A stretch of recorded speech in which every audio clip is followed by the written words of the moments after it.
Most men believe status is something you earn after success, but the truth is far more uncomfortable. Status is something you leak or transmit long before you succeed. You can watch it happen in real time. A man walks into a room and nothing changes. Conversations continue. No one adjusts posture. No one recalibrates tone. He speaks and people half listen. He jokes and the laughter is polite. He leaves and the room forgets him. Now another man walks in. He says nothing at first. He scans slowly, not nervously. His posture is relaxed but grounded. He doesn't rush toward the loudest group. He doesn't check his phone to self-soothe.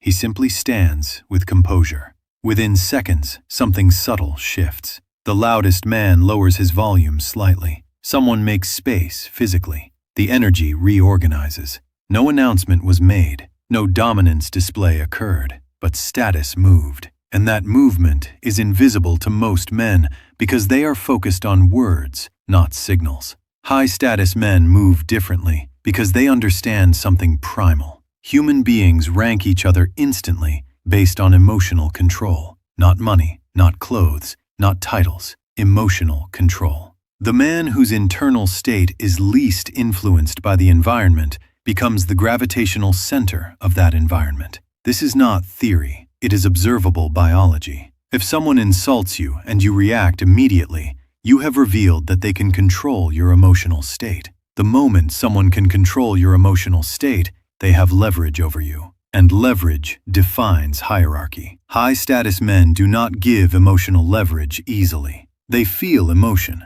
but they regulate it. There is a pause between stimulus and response. That pause is power. Most men eliminate that pause because they are addicted to immediate expression.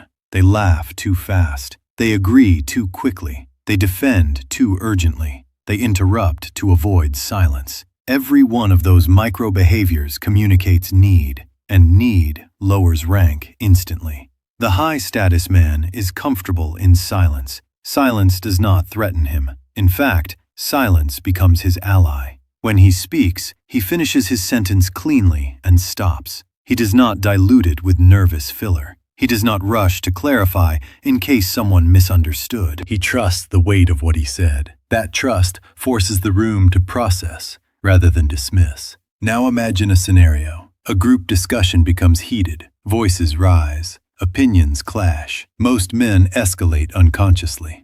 They raise their volume to compete. They speak faster to dominate. But the high-status man does the opposite. He lowers his voice slightly. He slows his pace. He waits until the noise peaks and then inserts one precise sentence. Because it is delivered calmly, it cuts through the chaos. People listen. Not because he demanded attention, but because he did not chase it. Chasing attention is low status.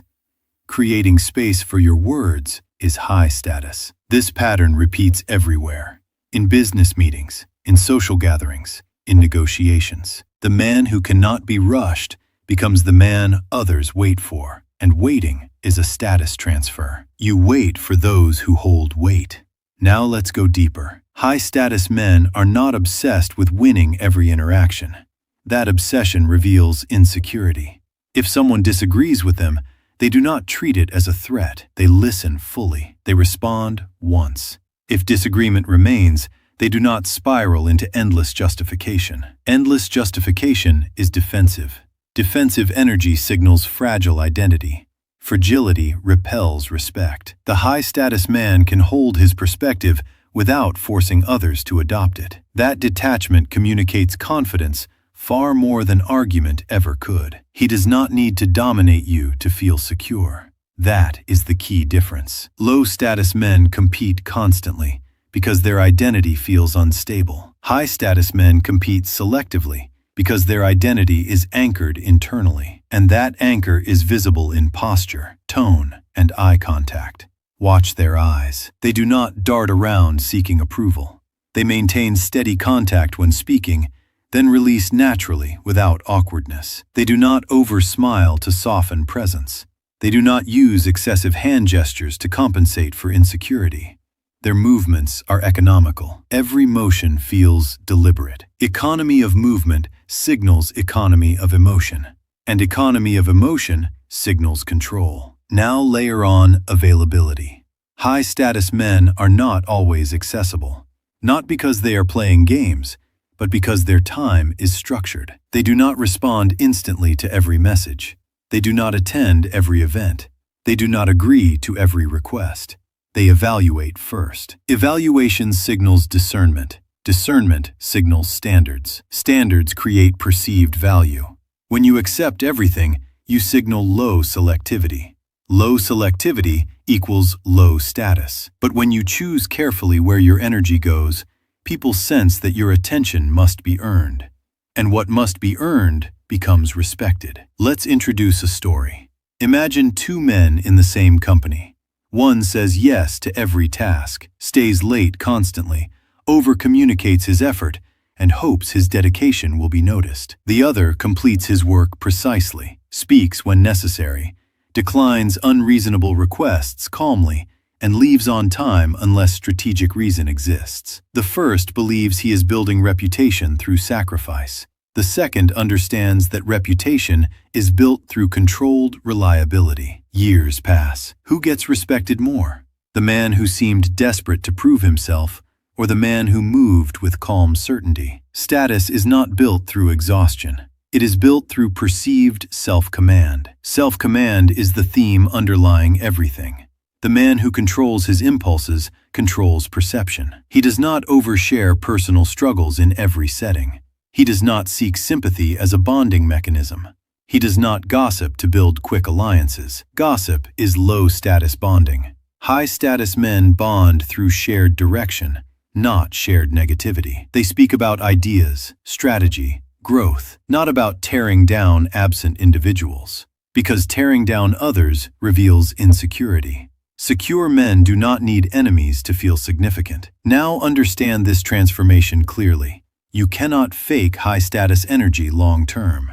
You can mimic behaviors briefly, slow your speech, hold eye contact, reduce reactions. But if internally you are seeking validation, it will leak. Through micro-expressions, through subtle tension in the jaw, through restless hands. High-status embodiment requires internal restructuring. You must become comfortable not being immediately liked. You must tolerate disagreement without emotional collapse. You must reduce your dependency on external praise. That work happens alone, in discipline, in self-reflection, in competence building, because competence builds natural confidence, and natural confidence removes the urge to overperform. The high-status man does not try to look impressive. He tries to remain aligned. Alignment between internal belief and external behavior creates coherence. Coherence is felt instinctively. Humans trust coherent individuals because they are predictable under pressure. Predictability under pressure equals safety, and safety equals leadership potential. Leadership potential equals status. Notice how none of this requires wealth. Wealth amplifies status, but does not create it.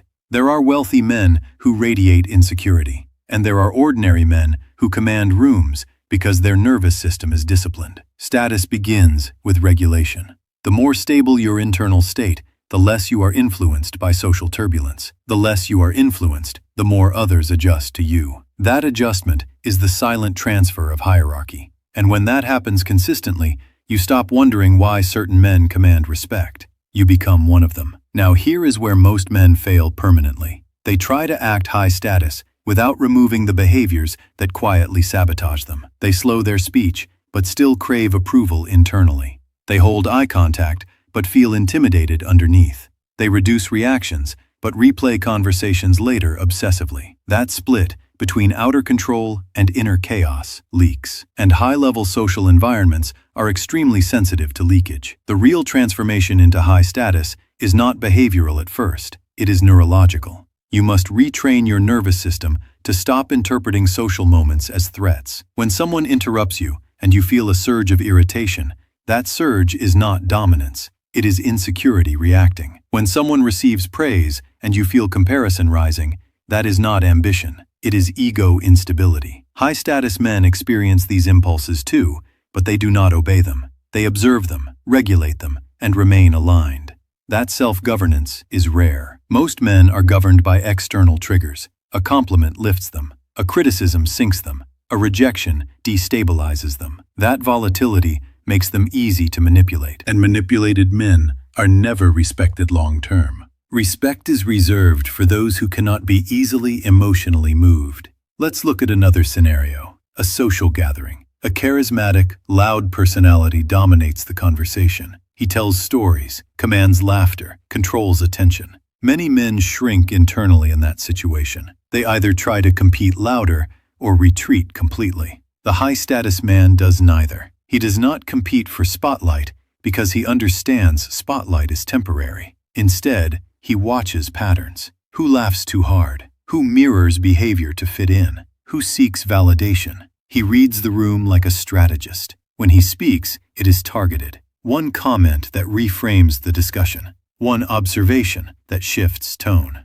Because he has not wasted energy competing, his presence feels fresh when introduced. That freshness commands attention without struggle. This is the deeper layer of status, energy conservation. Low-status men burn energy trying to be seen. High-status men conserve energy and deploy it precisely. Conservation equals control. Control equals power. Now understand something dangerous.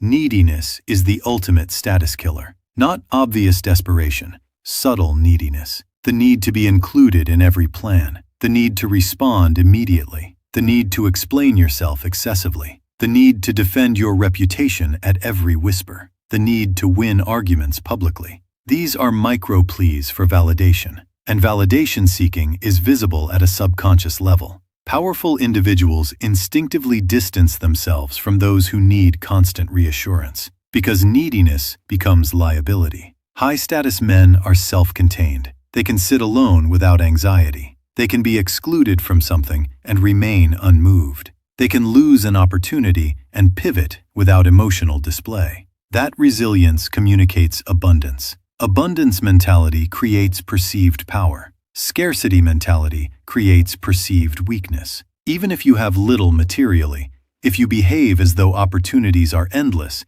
people sense expansion. If you behave as though every interaction determines your worth, people sense contraction. Contraction lowers rank. Expansion elevates it. Now let's talk about long-term embodiment. High status is not maintained through isolated moments. It is built through consistency across time. One emotional outburst can undo months of controlled presence. One act of gossip can collapse trust permanently. One visible insecurity under pressure can reclassify you in people's minds. That is why discipline must be habitual, not occasional. You cannot turn on high status mode for important events and live chaotically otherwise. Your baseline must shift. That shift requires uncomfortable self-awareness. You must catch yourself when you over-explain, when you interrupt, when you laugh to diffuse tension unnecessarily, when you fish for agreement. And you must remove those habits intentionally. This pruning process is not glamorous. It feels awkward at first.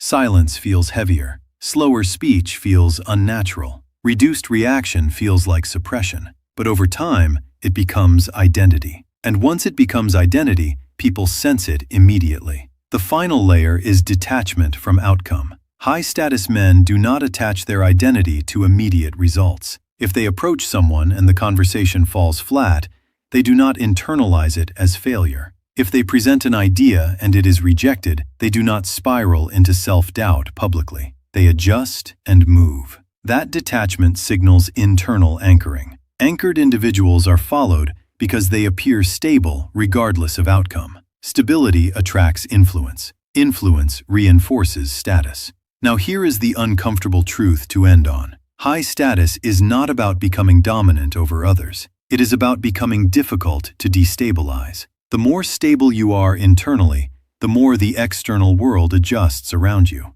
Conversations slow, interruptions decrease, eye contact holds longer, invitations increase, not because you demanded it, but because your nervous system communicates reliability. And reliability under pressure is the rarest trait in modern social environments. Most men chase confidence. Few cultivate composure. But composure is what creates gravitational pull. When you master composure, you stop performing status and start embodying it. And embodiment cannot be faked for long. It becomes who you are. That is why high-status men move differently. Not because they are louder, not because they are richer, but because they are internally governed, externally disciplined, and emotionally unshakable. And in a world full of reactive men, the one who cannot be easily moved becomes the axis others unconsciously rotate around. That is status. And once you internalize it, you will never move the same again.